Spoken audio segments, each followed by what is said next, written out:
Comment faire pour comprendre ta dépendance affective et en trouver la cause pour en guérir? Parce que si tu me suis, tu le sais, je le répète tout le temps, tant que tu n'as pas trouvé le point d'ancrage de ta dépendance affective, elle continuera d'être la manifestation d'une souffrance et de blessures passées beaucoup plus profondes qui sommeillent à l'intérieur de toi. Quand on dit qu'on veut guérir de la dépendance affective, en vérité, on veut guérir de nos traumatismes passés. Parce que ta dépendance affective, ce n'est pas le problème en soi.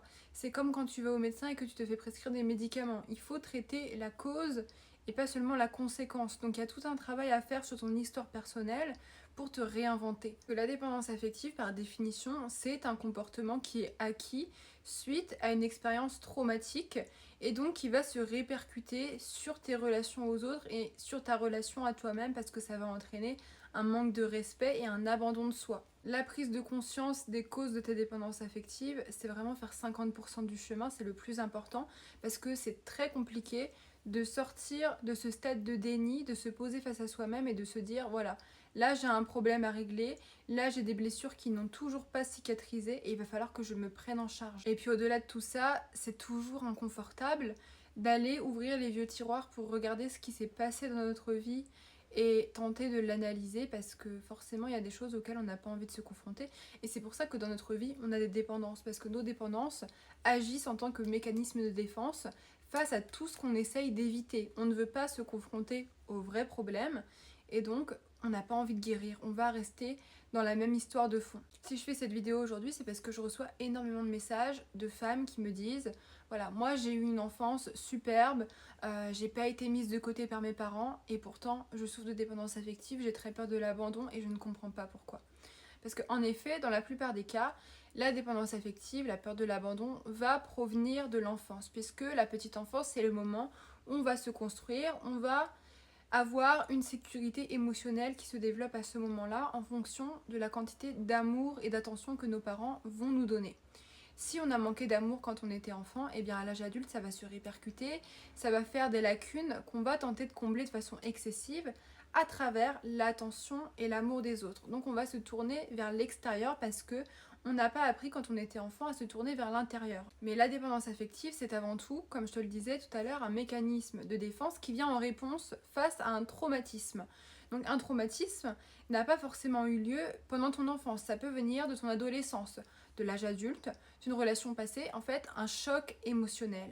Ça peut être un deuil, la perte d'un être cher, une rupture qui a été douloureuse, ou aussi l'impact de modèles familiaux, parce que même si t'as pas eu une enfance malheureuse, on va tenter de façon inconsciente, c'est hyper important à comprendre, à reproduire le schéma de nos parents. Le schéma parental sur lequel on s'est calibré pendant qu'on était enfant parce qu'on s'est développé en fonction d'eux. On prend nos parents comme notre référentiel quand on est enfant. Donc on va façonner tout notre monde en fonction de la représentation qu'ils nous renvoient. Et donc c'est possible, c'est même très probable qu'on cherche des partenaires qui ressemblent à nos parents. Pourquoi on fait ça? Parce que soit on cherche à se confirmer l'histoire de fond qu'on a vécue. Donc par exemple, j'avais des parents qui étaient tout le temps en conflit, qui se prenaient toujours la tête. Donc moi, je vais me mettre avec un homme à problème parce que je vais essayer de régler le problème, de le réparer et de changer cette histoire familiale. Ou alors, par exemple, mon père était absent quand j'étais enfant et donc j'ai développé une haine des hommes et je vais rejeter toute figure masculine de ma vie. Donc ça peut être très subtil et c'est pas forcément relié à un traumatisme durant l'enfance. En fait, ce qu'il faut comprendre, c'est que t'as pas besoin d'avoir souffert énormément pour être légitime d'avoir du mal aujourd'hui dans tes relations. La dépendance affective, c'est bien plus courant que ce que l'on pense et très souvent, si on en souffre, c'est parce qu'on n'a toujours pas trouvé la cause, la racine de ce vide intérieur que l'on ressent. Donc moi je t'invite pour commencer à analyser les périodes de ta vie en te demandant, voilà, déjà pendant l'enfance, est-ce que j'ai vécu quelque chose qui a pu laisser des traces et avoir un impact encore aujourd'hui sur ma façon de voir les relations. Et puis demande-toi comment tes parents aussi agissaient devant toi, quelle vision de l'amour, quelle perception est-ce que ça t'a laissé, qu'est-ce que ça a ancré en toi. Quand je te demande quelle est ta définition de l'amour, et qu'est-ce que l'amour pour toi véritablement, comment est-ce que tu le vois. Ensuite, ça va être intéressant de faire un point sur tes relations passées, parce que nos relations passées ont toujours un impact sur nos relations actuelles. Moi, j'accompagne énormément de femmes qui sont devenues dépendantes affectives suite à une relation qui a été toxique. En fait, la méfiance que tu vas enregistrer dans tes anciennes relations peut se répercuter sur tes relations actuelles, même si la personne avec qui tu es a de très bonnes intentions. Pareil, si tu as vécu une rupture douloureuse, que tu n'as pas eu d'explication, que tu t'es fait ghoster, eh ben ça peut créer une peur de l'abandon en toi. Et donc c'est comme ça qu'on tombe constamment dans l'appréhension que ça se reproduise, parce que de façon inconsciente, on va toujours comparer nos anciens partenaires entre eux. L'exemple le plus courant, c'est si tu as été trompé dans le passé, tu vas tout le temps chercher des signes de trahison dans ta relation actuelle, même si ton partenaire n'a pas l'air douteux ou quoi, parce que tu appréhendes en permanence la trahison et tu vas t'y préparer de façon inconsciente pour te protéger. Donc moi je t'invite tout simplement à noter dans un tableau chacune de tes anciennes relations, à faire le point sur ce qui se rapproche, sur les similarités, sur ce qui s'est mal passé également entre elles. Est-ce qu'il y a des choses qui reviennent? Est-ce qu'il y a une peur de l'abandon justement qui s'est développée à un certain moment? Est-ce qu'il y a eu des ruptures compliquées? Prends le temps de faire le point entre tout ça parce que c'est vraiment un indicateur très précieux. Un choc émotionnel qui peut également provoquer une peur de l'abandon, c'est un deuil, la perte d'un être cher. Et comme une rupture c'est un deuil sentimental et c'est pour ça que le choc émotionnel se produit en nous parce qu'il y a une perte de repère qui va être entraînée. Quand on vit un deuil, qu'on perd la personne au sens propre ou figuré, eh bien on ne voit plus notre vie sans lui. On n'arrive pas à se faire à l'idée de poursuivre notre vie sans cette personne à nos côtés.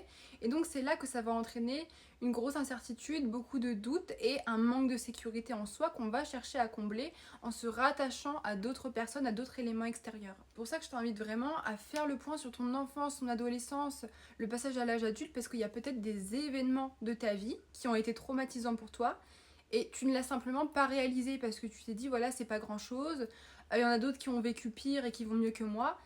Tout est question de perception dans la vie et si toi tu l'as mal vécu et que tu l'as interprété ou vécu comme un vrai abandon, eh bien tu as le droit. C'est pour ça que moi j'explique toujours que t'as pas besoin d'avoir été négligé pendant l'enfance ni d'avoir été planté par ton ex pour souffrir de la peur de l'abandon parce que tant que tu l'as ressenti comme un abandon en fonction de ton propre référentiel, eh bien c'est totalement valide et tu as besoin de traiter cette cicatrice-là, sinon elle continuera en permanence de se rouvrir dans chacune de tes relations amoureuses. Et puis le dernier élément qui est très souvent à l'origine de la dépendance affective, c'est tout simplement un manque d'estime personnelle. Parce que tu le sais, ta relation aux autres va se calquer sur ta relation à toi-même, la façon dont tu t'aimes, la façon dont tu t'estimes.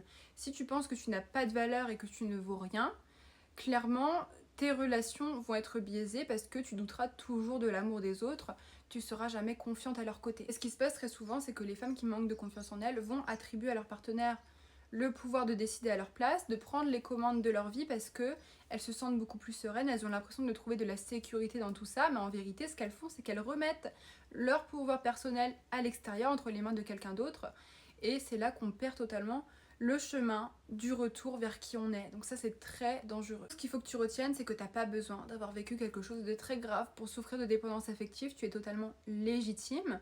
Peu importe ton passé, peu importe ton histoire, le plus important maintenant aujourd'hui c'est de réaliser que ta dépendance affective n'est pas la source de tes problèmes, ni la souffrance en elle-même, mais la manifestation d'un traumatisme plus profond et qui a besoin de ton attention. Donc prends le temps de faire un point sur tout ce que tu as vécu et surtout fais preuve de compassion et d'empathie envers toi-même parce que si tu ne le fais pas pour toi, personne ne le fera à ta place. Il faut t'aimer assez pour te venir en aide.